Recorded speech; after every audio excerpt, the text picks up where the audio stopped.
நம்ம இன்றைக்கி இந்த வாழைப்பூ வச்சு ஒரு கோலா உருண்டை எப்படி செய்கிறதுன்னு பார்க்கலாம். இதை ஃபஸ்ட்டு க்ளீன் பண்ணிக்கலாம்.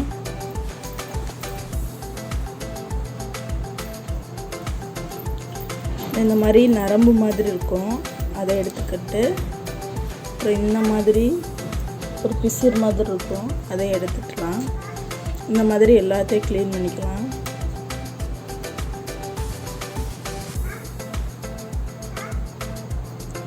இந்த மாதிரி இந்த ரெண்டையும் பிச்சுக்கலாம். பிச்சுட்டு இப்படி க்ளீன் பண்ணிக்கலாம். இப்போ பார்த்தீங்கன்னா நான் இதை நல்லா க்ளீன் பண்ணி வச்சிட்டேன். இப்போது இதை நம்ம ஒரு கிண்ணத்தில் போட்டு நல்லா வாஷ் பண்ணி எடுத்துக்கலாம்.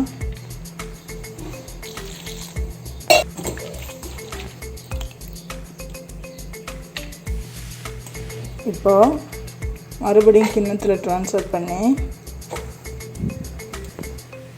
கொஞ்சமாக தண்ணி விட்டு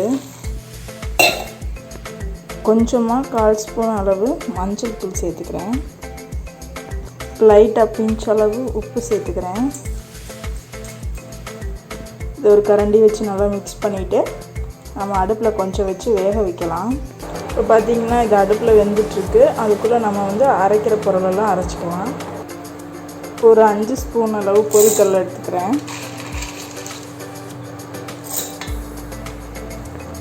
தேங்காய், பட்டை கொஞ்சம் ஒரு 2 பிஞ்ச் அளவு எடுத்துருக்கிறேன். கிராம்பு ஒரு 3 எடுத்துருக்கிறேன். சின்ன துண்டு தோல் சீவி எடுத்த இஞ்சி துண்டு கொஞ்சம் சேர்த்துக்கிறேன். வெங்காயம், வெள்ளைப்பூண்டு, பச்சை மிளகாய். நான் கொஞ்சமாக செய்கிறதுனால அளவுகளில் கொஞ்சமாக எடுத்துருக்கிறேன். நீங்கள் நிறைய செய்கிறதுனா அளவுகளை கூட்டிக்கோங்க. கொஞ்சம் நம்ம போட்டிருக்கிறத விட கொஞ்சம் அளவுகளை கூட்டிக்கோங்க. மிளகாத்தூள் ஒரு 3/4 ஸ்பூன் அளவு. அடுத்து ஒரு ஸ்பூன் அளவு ஜீரகம், 1/4 ஸ்பூன் அளவு மிளகு, 1 ஸ்பூன் அளவு சோம்பு. உப்பு சேர்க்க மறந்துடாதீங்க. நம்ம ஏற்கனவே வாழைப்பூ வேக வச்சோம்ல, அதில் கொஞ்சம் சேர்த்துருக்கோம். அதனால் கொஞ்சம் பார்த்து சேர்த்துக்கோங்க தேவையான அளவு. வாழைப்பூ பார்த்திங்கன்னா நல்லா வெந்துருச்சு.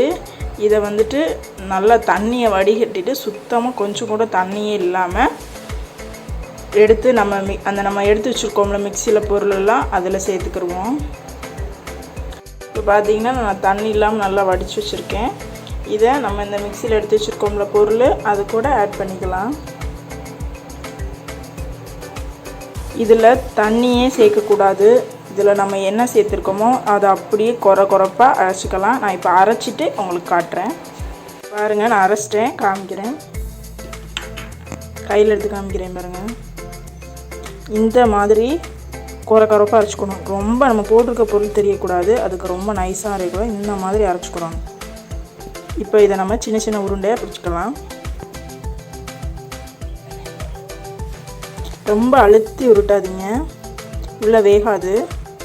கொஞ்சமாக கையில் இப்படி எடுத்து உருட்டிக்கோங்க. இப்படி நம்ம எல்லாத்தையும் உருண்டை பிடிச்சிக்கலாம்.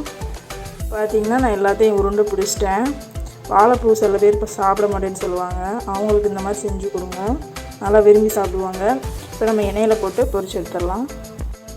சட்டியை அடுப்பில் வச்சு எண்ணெய் ஊற்றி அது காஞ்சிட்ருக்கு. எண்ணெய் சூடானதும் சட்டியில் போட்டு எடுத்துக்கலாம். எண்ணெய் காஞ்சிருச்சு, அடுப்பில் போட்டுக்கலாம்.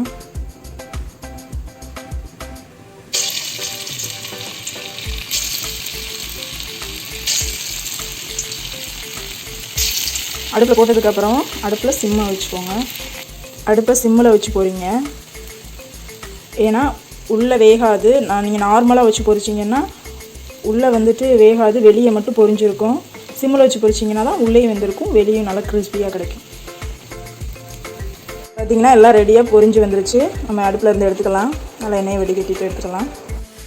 இப்போ பார்த்திங்கன்னா நம்மளோட வாழைப்பூ கோலா உருண்டை ரெடி ஆயிடுச்சு. நீங்களும் வீட்டில் ட்ரை பண்ணி பாருங்கள், ரொம்ப பிடிக்கும். வாழைப்பூ சாப்பிட மாட்டேன்னு சொல்கிறவங்க கூட இதை சாப்பிடுவாங்க. ட்ரை பண்ணி பாருங்கள். நெக்ஸ்ட் வீடியோவில் பார்க்கலாம். பாய்.